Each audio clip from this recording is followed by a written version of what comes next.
Some imposter syndrome is self-inflicted, is self-given, because our souls know when we are being dishonest. Our souls know when we're out of alignment. Our souls know when we're trying to be someone else. Oh, snap, a woodpecker, that's cool. Our souls know when we're trying to be someone else. And when we are trying to be someone else, stuff does not flow. It feels forced. It's hard. It's rough. It's dry. We feel like we're putting all this energy and effort and nothing is happening because you're not being real.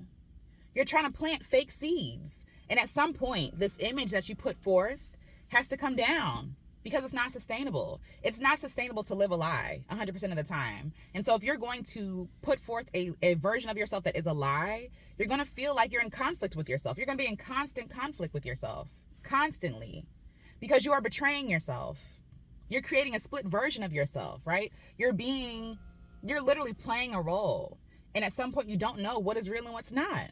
And so that feeling of being broken, having yourself split up into two things, right? It's at war with each other, because the version you're putting out, thinking that the version that you think you have to be, and the version that you're putting out there is saying that the real version of who you are is not enough. It's not good enough. It's not, you know what I'm saying? Like, it's not impactful enough. So you leave behind that version of yourself to be what you think people want you to be loved, to be valued, to be seen. And that in turn is reaffirming and supporting the idea that who you are internally and honestly is not enough. And so the reason why you feel like you're not good enough is because you're constantly telling yourself this. And so when you tell yourself affirmations like, I am enough, I am worthy, you don't believe yourself, because the actions you put forth every single day is telling yourself that you're not enough. You're lying. You're lying. And at some point, like, that version of yourself doesn't trust this version of yourself. And that's why you feel like an imposter. Because you are. Because you are an imposter. But when you step up and take up space and are really yourself, when you are really yourself, right? When you are like, I am, like, just like I'm recording this video, this is who I am. Okay? I'm easily distracted. Like, it might take time for me to develop my thoughts and my ideas, because I have like a working idea, but to put it into words might take more time. Like, when you are really yourself, you feel yourself flowing. You feel free. When you're not worried about being perfect, or worried about being professional or put together, or trying to be someone that you're not. You know, I stutter. You know, I have filler words. Like, I'm not perfect. And because I accept the fact that I'm not perfect, it's easier for me to create. When I am worried about being perfect or being someone's idea of what is good or what is enough, that's when I feel trapped. That's when I feel small. That's when I feel scared. That's when I feel like I can't be who I am. That's when I feel like who I am is not enough, when I believe that messaging. But when I step in a space and I take up space in only a way that I can take up space, I take up space in a way that only Alicia can take up space. You take up space in a way that only you can take up space, right? And it's both valid. It's both enough.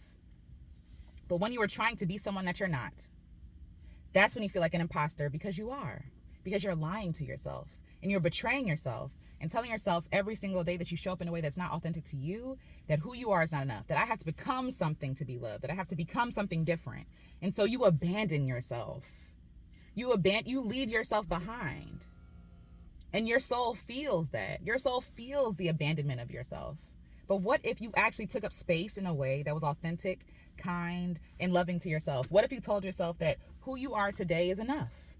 What would you give yourself permission to do? If you gave yourself permission to be all of yourself, if you literally want to be delusional for 5 minutes, delusional, right? If you want to be delusional for 5 minutes and say, you know what, who I am is enough, even if you don't believe it, play pretend.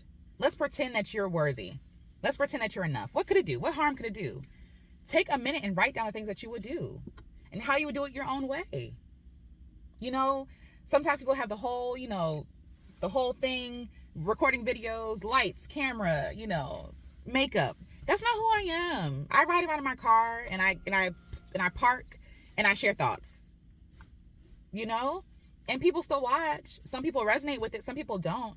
But who doesn't resonate with it is not my problem. They're not the people I'm supposed to be speaking to.